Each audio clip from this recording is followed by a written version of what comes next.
Ministério Público Federal move ação contra a Prefeitura de São Luís por conta de riscos às operações no aeroporto. Mas o fazendeiro é denunciado por trabalho escravo. Secretaria de Segurança divulga balanço de atuações da USC. Além de diminuir a violência nos bairros, a USC também oferece cursos profissionalizantes para a comunidade. Profissionais de saúde entram em greve no Socorrão 1. Na edição de hoje você vai ver os preparativos para o feriadão. E as opções que o mercado oferece para aqueles que têm restrição alimentar. Tudo isso e muito mais. Agora, no Maranhão acontece.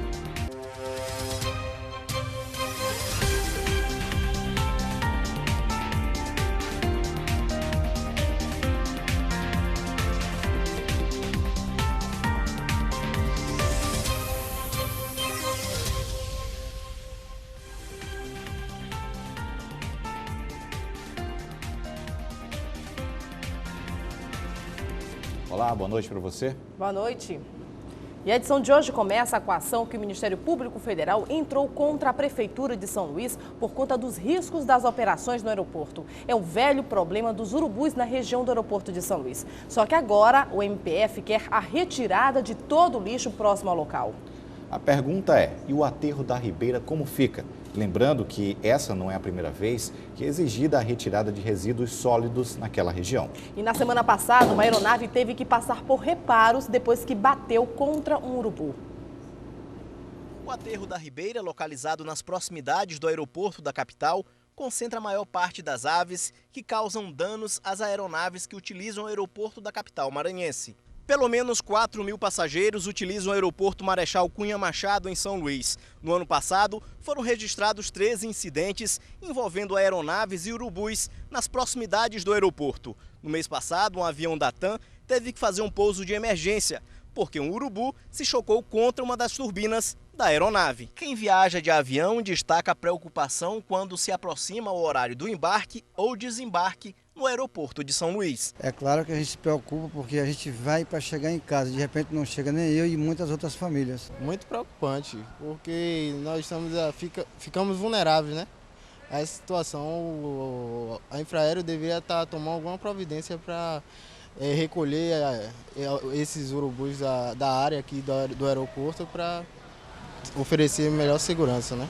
Além dos passageiros, moradores do bairro São Cristóvão, mais próximo do aeroporto, dizem que tem medo de alguma aeronave cair no bairro. Preocupa bastante, né? Muito barulho, então incomoda para dormir, né? Então bastante. E o risco de uma aeronave dessa desabar? Desabar pode atingir, tirar a vida de muita gente, então é muito risco também, né? Este comerciante também se preocupa com a situação. Fica muito próximo aqui das residências do aeroporto e faz muito barulho para nós, principalmente durante a madrugada. E o mesmo Ministério Público Federal denunciou fazendeiros por trabalho escravo no Maranhão. 17 pessoas foram resgatadas da fazenda Santo Antônio, em Santa Luzia.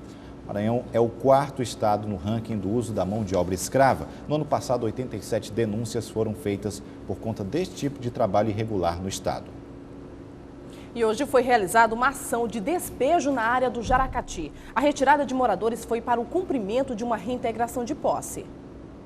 Este artesão, que trabalha na fabricação de estofados, a mulher dele e 2 filhas pequenas foram despejados de onde moravam há mais de 2 anos, nesta pequena casa na área que fica próxima à Via Expressa, no Jaracati. Segundo eles, sem apresentar nenhum mandado de desocupação. E ele disse que essa área aqui não era da União, que essa área era particular. Então, interesse particular. Isso aqui é interesse pessoal? Particular, interesse pessoal na área, porque quem está lá dentro do mato, eles não estão nem aí. Não mostraram nenhum documento, não? Não, documento nada. Estou tirando minhas coisas aqui, é meu pão de cada dia que eu trabalho e sobrevivo disso aqui. Diz que eu tenho casa, não sei aonde, me mostra documento onde que eu tenho casa. Qual é a casa que eu tenho? Todos os objetos e móveis do casal foram colocados em veículos e levados para um depósito. Desempregada, a família alega não ter para onde ir. No momento não tem para onde ir com minhas coisas. Chegaram aí, uma mulher saliente, chegou aí mandando eu sair que eles iam derrubar a casa aqui em cima de mim. Com a maior saliência que chegaram aqui, derrubando logo, não esperaram nem eu sair com a criança. Secretaria de Urbanismo, Blitz Urbana, Guarda Municipal, União e Polícia Federal participaram da ação de despejo. Houve discussão e tumulto entre os representantes dos órgãos e os moradores despejados. Eu te mostro se tu vai me tirar daqui. O casal e familiares tentaram impedir que a pequena casa de madeira fosse demolida por um trator e foram ameaçados pelos policiais e guardas municipais que também estavam armados ao manter resistência segurando cartazes. Eles vão tirá-los à força mesmo, se precisar usar a força, vão usar. Mas dizendo que não vai sair dali, vocês vão usar de força para tirar ela dali? Eu não tenho nada para falar. Você falou que estava aqui para dar segurança. E para eles, a segurança deles?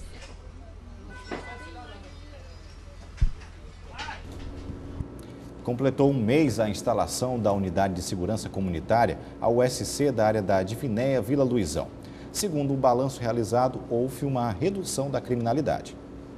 Ao todo, 92 policiais militares monitoram diariamente a área, apreendem armas, abordam suspeitos e intimidam o tráfico de drogas na região. Nós tínhamos aqui um problema muito grande com relação às drogas, né? Tanto a venda de droga quanto o consumo. Então nós fizemos operações relacionadas a isso e obtivemos bastante êxito. O resultado é positivo e os comerciantes aprovam. Mas a gente tem observado a frequência dos policiais, eles estão passando com frequência. E a gente tem notado que realmente melhorou, tem gerado assim uma segurança nas pessoas. Mas além de diminuir a violência nos bairros, a USC também oferece cursos profissionalizantes para a comunidade. A oportunidade está mudando a vida de muita gente. Aqui é uma oportunidade única, porque o nosso bairro é um bairro carente. Esse curso, para mim, ele está trazendo novidades, né? Porque para mim é uma grande oportunidade de trabalho no mercado. E eu quero que o mercado me conheça, né, lá fora, porque eu também sou capaz. A iniciativa promove a inclusão de jovens e adultos no mercado de trabalho e resgata a confiança entre a comunidade e a Polícia Militar do Maranhão. E veja no próximo bloco as discussões na Câmara Municipal e na Assembleia Legislativa. O nosso giro de notícias políticas aqui no Maranhão acontece. Voltamos em instantes.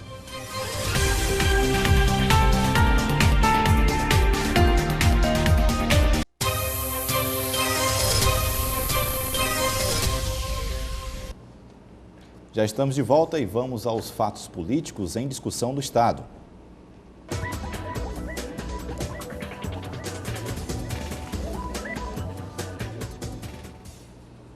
Na Câmara Municipal de São Luís, tem vereador tentando emplacar uma grande discussão e investigação no caso da Multicooper, que presta serviço à Secretaria de Educação Municipal. E na Assembleia, uma discussão sobre os precatórios do Estado. O Giro de Notícias com o Joelson Braga. Boa noite. Olá, boa noite. Hugo e Daniela, imagine você ter uma dívida, a justiça condenar o devedor a pagá-la e mesmo assim você não recebe o dinheiro. Pois é isso que está acontecendo com os famosos precatórios. Nós somos na Assembleia Legislativa entender como é que está esse caso. Qualquer cidadão que tiver um direito ferido por um ente público pode recorrer à justiça. Se houver ganho de causa e envolver ressarcimento de valores, o Tribunal de Justiça comunica o devedor, que pode ser a nação, o Estado ou o município, para que seja feito o pagamento. O valor deve ser colocado no orçamento. É isso que se chama de precatório. O deputado Rubem Júnior traz à tona a denúncia de que o Estado está descumprindo as determinações judiciais. O governo deve, não nega, mas também não paga. E o pior, tem dinheiro em caixa. O governo fechou no ano passado com mais de 1 bilhão em caixa. Já pegou emprestado mais de 6 bilhões. Entretanto, ele não quita os precatórios. Hoje o governo do Estado deve aproximadamente 350 milhões de reais. Não há qualquer sinalização de que ele pagará. Isso diz respeito, inclusive, à harmonia entre os poderes, porque isso aí são decisões judiciais transitadas em julgado, que, portanto, não cabe mais recursos, e ainda assim o governo do Estado não paga. O não pagamento dos precatórios judiciais geram gravíssimas consequências para o agente público, que vai desde o sequestro de bens para o pagamento da dívida até a intervenção no Estado.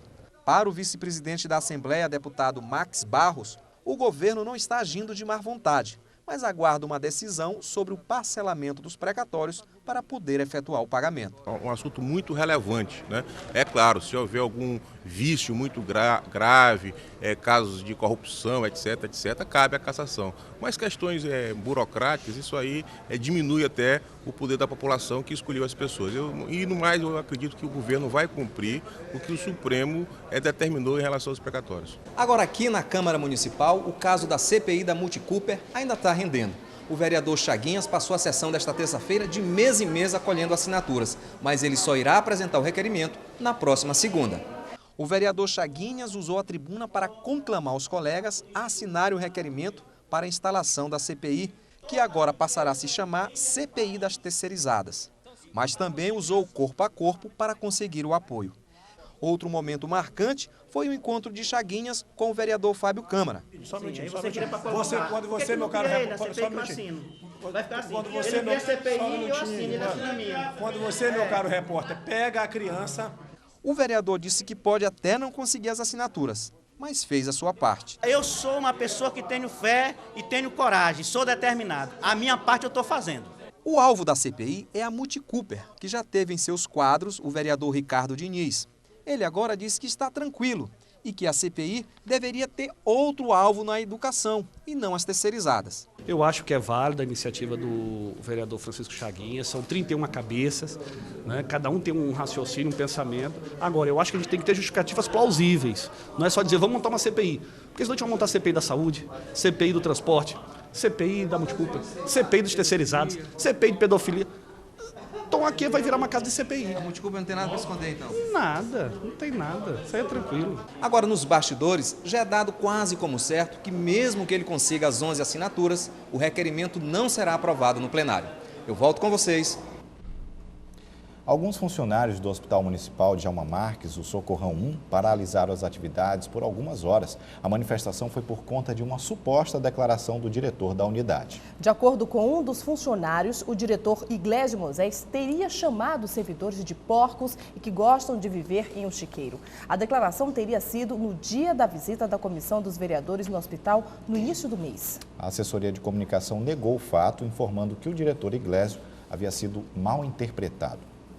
E hoje, em nosso quadro de política, vamos falar sobre uma discussão que ganhou um grande embate entre os deputados estaduais. O veículo leve sobre trilhos, o VLT. Estes e outros assuntos vamos conversar com Gardênia Castelo, deputada estadual pelo PSDB. Boa noite, deputada. Seja bem-vinda ao Maranhão Acontece. Essa discussão propriamente sobre o VLT ganhou grande discussão, como a Daniela falou, na Assembleia Legislativa.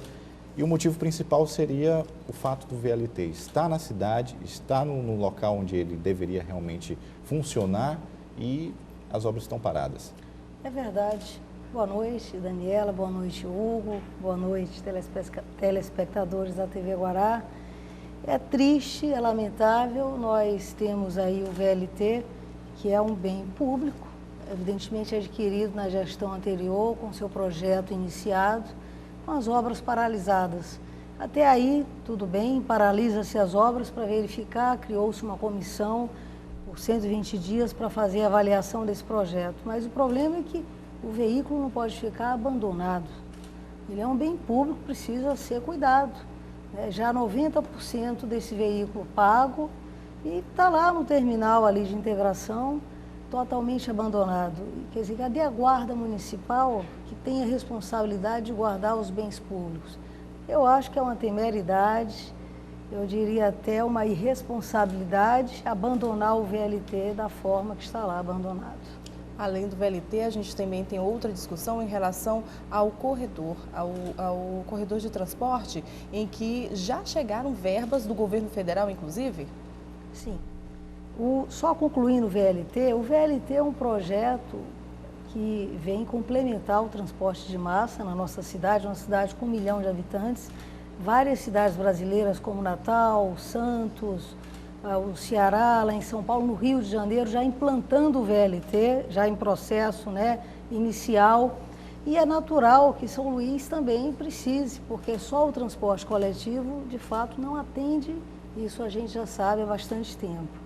E aí, para complementar o VLT, o ex-prefeito, foi buscar o corredor de transporte, um projeto tecnicamente muito bom, aprovado com louvor pelo Ministério das Cidades e, final do ano passado, foi publicado no Diário Oficial da União, contemplado com 180 milhões já para iniciar. Desses 180 milhões, já vieram 56 milhões.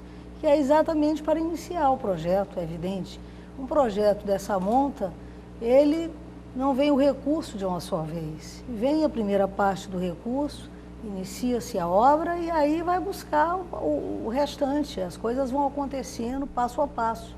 E o projeto está parado? O projeto está parado e a cidade correndo o risco de perder os recursos. Para que o telespectador entenda, esse recurso é liberado mediante a apresentação de um projeto técnico. Esse recurso, ele precisa, ele já foi. O projeto foi aprovado. O projeto básico foi aprovado, né? Agora é preciso se fazer a licitação, o processo licitatório para que a obra seja contratada. O governo federal já mandou 56 milhões de reais para a Prefeitura de São Luís. É preciso que a Prefeitura, então, licite, né, este projeto e inicie a obra com os recursos que estão já contemplados pelo governo federal. E a contrapartida? A contrapartida, São Luís vai dar através de obras sociais como a remoção, né, das pessoas que estarão no caminho do corredor. A questão do meio ambiente. O corredor de transporte é um projeto excelente, não agride o meio ambiente, não existe nenhum aterro hidráulico no corredor de transporte, é um projeto sob pilotis, né? Nos seus 12 quilômetros e 370 metros de extensão, em nenhum momento existe aterro hidráulico. Então é um projeto tecnicamente perfeito e aprovado pelo Ministério. Se não fosse um projeto tão bom e tecnicamente realmente viável, o Ministério das Cidades não teria aprovado. Corremos o risco de perder esse recurso que já está aprovado, já está na capital? Corremos o risco de perder esse recurso aprovado para a cidade de São Luís. É preciso que o prefeito e sua equipe se empenhem de fato para que esse recurso e esse projeto, que eu diria, corredor de transporte, é uma revolução em termos de mobilidade urbana, é preciso que haja responsabilidade e que ele seja diligente para que de fato não perca esse recurso. Deputada, nessa gestão a gente tem ouvido muito a frase de que herdaram problemas da gestão anterior. A senhora tem algo a dizer em relação a isso? Olha, herdar problema da gestão anterior, isso é qualquer gestão nova que assume, tem que herdar algum problema, até porque tem que dar continuidade aos projetos iniciados, mas eu não vejo problema. Eu acho que um prefeito que assumiu e que herdou mais de 1 bilhão de recursos na Caixa Econômica Federal para dar continuidade aos projetos da gestão anterior, ele herdou coisas boas e não problemas. Agora, é preciso que a equipe tenha competência para dar continuidade a esses projetos. Os projetos dos canais que estão em andamento, né, como do Coab, Coatrac, que é um canal de aproximadamente 12 milhões e meio aprovado e recurso garantido aqui já na conta do município, mas que a gestão anterior conseguiu executar em torno de 38%. O recurso ficou aí, pronto, para que a prefeitura toque o projeto. E assim, o corredor de transporte, que precisa ser feita a licitação, né?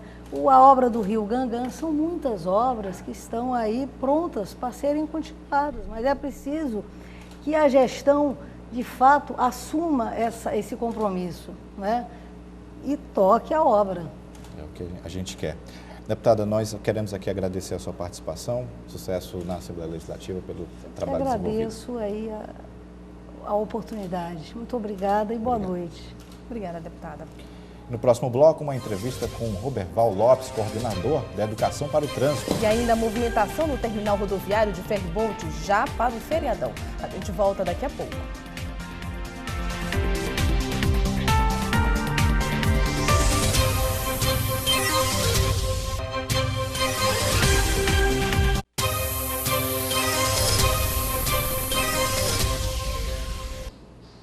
E agora vamos falar de educação no trânsito.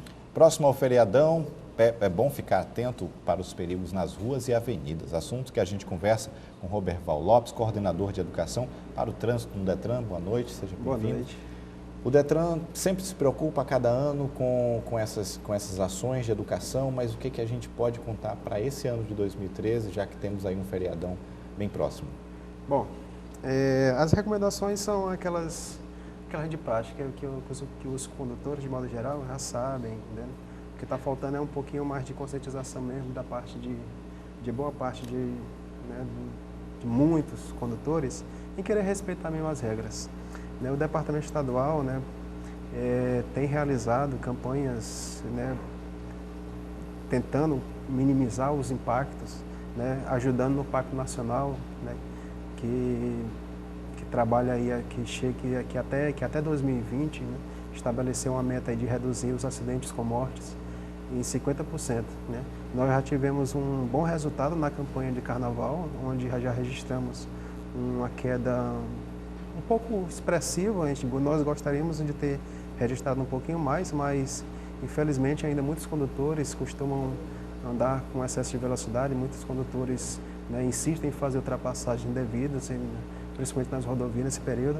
Tá? Mas a orientação básica é essa, que o departamento dá. Se você for pegar a estrada agora, né, de quinta para sexta-feira, que você descanse bem na noite anterior, né, principalmente se for viajar, né, de madrugada, né, que antes faça uma verificação do seu veículo, não só aqueles itens básicos como óleo, freio, pneus, mas que também você veja o limpador de para-brisa, né, se você for viajar com muitas pessoas dentro do carro, que você faça uma divisão de peso para que a estabilidade não fique comprometida. Agora, né? o senhor falou há cerca de 30 dias, o senhor acabou de lembrar, em relação à campanha do Carnaval, onde foram feitos aqueles testes, testes rápidos em relação à mistura complicada, álcool e direção. É aquele resultado, vocês tiveram um bom resultado em relação a essa campanha? Tivemos, né? Se a população de modo geral entrar no site do Detran, vai ver que,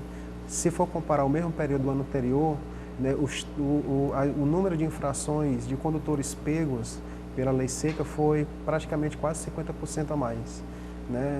Nós tivemos uma boa ajuda aí por conta das novas mudanças da lei seca. Né?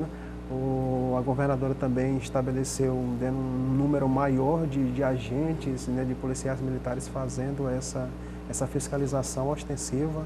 Né? E nós do departamento estivemos mais em loco mesmo, presente no meio das foliões, fazendo, como vocês falaram aí, testes do bafômetro e distribuindo também panfletos, né, de orientação para o trânsito. Esse tipo de orientação, esse tipo de trabalho, de ação, vai ser realizado agora nesse período de feriado? Não, nós não estaremos nas rodovias realizando esse trabalho de orientação. A orientação está sendo dada, né, no site, na mídia, né? Agradecemos aqui a participação, a colaboração da mídia de modo geral, né? Essa oportunidade de estar aqui falando com os condutores, né, que ajuda a divulgar um pouquinho mais essas informações e essas orientações. Mas nós não estaremos, né, nas rodovias parando os condutores. Né? Agora, são mais orientações mesmo no nível de informação. Agora, um fato que vem acontecendo muitas pessoas têm acesso hoje à internet e também a smartphones, em que existem aplicativos que identificam os locais, o horário, de onde estão acontecendo as blitz. O Detran vai tomar alguma providência com relação a isso ou é praticamente impossível combater? Eu diria que é muito difícil você combater esse tipo de situação, porque, como você falou, são inúmeros condutores que ainda insistem em desrespeitar. E esses condutores, às vezes, acabam utilizando dessas ferramentas para poder alertar e deixar um pouco mais confortável quem tem esse péssimo hábito de querer beber e depois dirigir.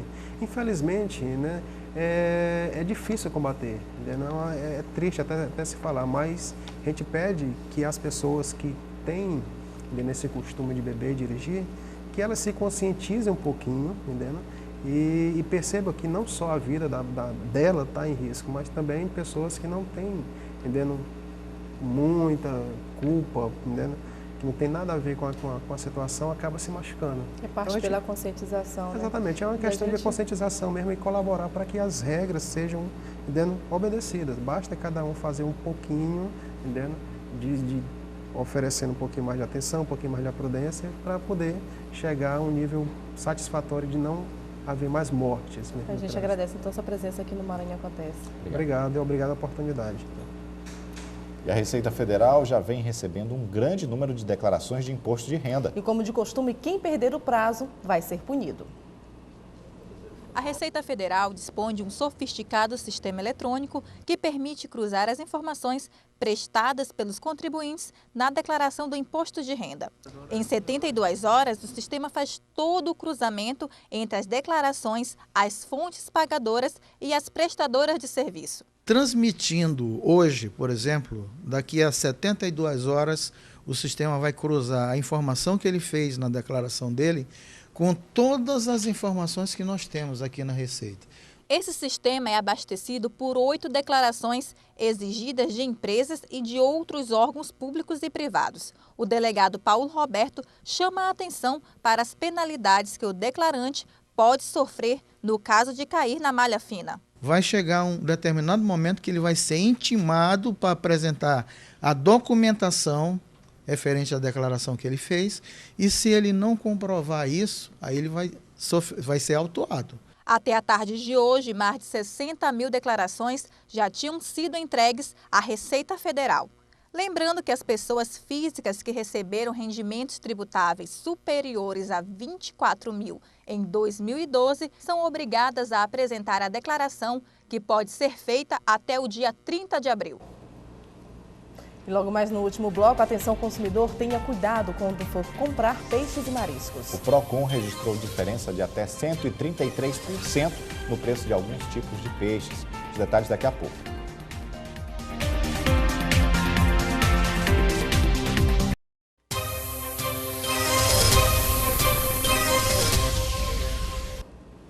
O Maranhão Acontece também vai falar sobre a Semana do Jovem Empreendedor, que acontece até a quinta-feira nas faculdades de São Luís. Recebemos Matheus Furro, da Associação de Empresários, Jovens Empresários do Maranhão. Boa noite. Boa noite. Agora, como estão acontecendo essas palestras esse ano? Existe uma diferença em relação ao ano anterior, correto? Não tem tanta diferença com relação ao ano Aquela anterior. feira que a gente tanto ouviu falar, não vai ter esse ano, né? Não, mas nós temos palestras, as palestras gratuitas de inserção ao empreendedorismo e estímulo ao empreendedorismo. A única coisa que você tem que levar é uma lata de leite, né, em pó, para poder fazer a doação. É a única coisa, e nós vamos ajudar uma instituição de caridade. E vamos falar sobre o empreendedorismo nesses 3 dias de evento. Ontem ocorreu na UEMA uma palestra, hoje está ocorrendo na Faculdade de São Luís, Estácio de Sá, e amanhã ocorrerá na N Excelência. Agora se fala muito em empreendedorismo, todo mundo quer ser um empreendedor, não vai restar mais ninguém para trabalhar nas empresas, então. Não, mas você pode ser um empreendedor interno nas empresas, é o chamado empreendedorismo corporativo, ou então o intraempreendedorismo. Quando você lança novos projetos, dá uma nova visão para a empresa, inovando em processos, em novos negócios, dando esse novo âmbito para as empresas se desenvolverem. E quem pode participar, então, desses eventos que estão ocorrendo até quinta-feira? Esses eventos, todo mundo pode participar. No caso da sua palestra, que acontece amanhã. Isso, a minha palestra acontece amanhã. Eu vou falar sobre paixão e empreendedorismo. E quem pode participar? Quem pode ir até lá? Tem que pagar, o que o senhor falou, pode levar só a lata de leite e vai ter acesso ao evento. Vai ter acesso ao evento. Como disse, a palestra é gratuita, somente levando isso, né? O acesso é aberto ao público, então quem quiser aprender sobre empreendedorismo, ter novas visões, é uma chance, inclusive, de desenvolver um network, que é base do empreendedorismo. A comunicação sempre presente, até na forma de levar o negócio. Existem profissionais começando seus negócios, também são focos para participarem dessa apresentação? Sim, claro, porque uma pessoa está começando, não sabe por onde ela vai começar. Quando você fala em empreendedorismo, você tem uma ideia, eu quero abrir um negócio, mas geralmente você não sabe muito bem como que você vai concretizar aquele negócio. E quando você participa de palestras, você vai estar com muitos empresários também, fazendo network. E, inclusive, a minha empresa, que eu sou empresário também, consultor, ela surgiu da Semana do Jovem Empreendedor no ano passado. Então, eu abri a empresa no ano passado e venho evoluindo a partir de então. O empreendedorismo é uma constância, é inovação para a vida toda. Inclusive o trabalho realizado pela Associação dos Jovens Empresários. Sim, é um trabalho realizado pela Associação dos Jovens Empresários que vem justamente fomentar o empreendedorismo no Maranhão. Nós estamos espalhados pela CONAGE aí em todo o Brasil, desenvolvendo o empreendedorismo. E gostamos de fazer isso, isso está no nosso sangue, é a nossa paixão. Ok, então nós queremos aqui agradecer a participação do empresário e empreendedor, Matheus Furró, da AGE, e que amanhã, às 7 da noite, na N Excelência, que fica no Bequimão, acontece sua palestra. Basta Isso levar mesmo. uma lata de leite. Isso mesmo. Tá ok, muito obrigado. Muito obrigado. Sucesso. Muito obrigada. A Gerência de Proteção e Defesa do Consumidor dá um alerta. O preço do pescado já tem variações no valor que ultrapassam os 133%. E que nós, maranhenses, ficamos sem entender é como pode um estado repleto de rios e mares cobra tão caro pelo peixe e frutos do mar. Com a chegada da Semana Santa, cresce a procura pelo pescado e, consequentemente, o preço. Segundo pesquisa divulgada pela gerência do Procon no Maranhão, o valor do produto apresenta variações de até 133% no comércio da capital. Tudo por conta do consumo do pescado, que aumenta durante o período. A pesquisa feita nas 2 primeiras semanas de março levou em consideração 5 mercados que comercializam peixes e mariscos em São Luís. Segundo o estudo, o produto que apresentou o preço mais oscilante foi a sardinha, que varia entre R$ 3 e R$ 7, dependendo do estabelecimento. Os mariscos também variam de preço durante a Semana Santa. O quilo de camarão seco, por exemplo, pode ser encontrado a R$ 28 em média na Feira do João Paulo e a R$ 40 no Mercado Central, o que representa uma variação de 42% no valor. O caranguejo, outro alimento bastante procurado, pode custar até R$ 7 a corda. De acordo com este representante do Procon no estado, o fornecedor tem liberdade para dar preço ao produto. O problema está no lucro excessivo. A economia do Estado brasileiro toda ela se estrutura a partir da liberdade, né, de comercializar, a partir da livre concorrência. O empresário é livre para estabelecer a forma de gestão da sua empresa e também para estipular preços. Mas o consumidor que se sentir prejudicado em relação ao valor cobrado pelo pescado ou em relação à qualidade do produto deve procurar o Procon. Confira agora o que acontece amanhã. Secretaria Municipal de Agricultura, Pesca e Abastecimento de Passo do Lumiar vai realizar amanhã uma feira livre de pescadores. Na oportunidade serão comercializados peixes e mariscos a preços acessíveis, a partir de 3 da tarde no Viva Maior Bando. A Prefeitura de São Luís assina amanhã às 9h30 o termo de convênio com representantes de 127 entidades filantrópicas e comunitárias para repasse de recursos do Fundeb. O valor é de R$ 17.400.000. Nossa edição de hoje fica por aqui. Estaremos de volta amanhã às 6h45 aqui na TV Guará. Boa noite. Boa noite para você. Até daqui a pouco, às 11h30 da noite. Fique agora com o Notícias do Esporte Guará News. A gente se vê daqui a pouco. TV Guará, diferente por natureza.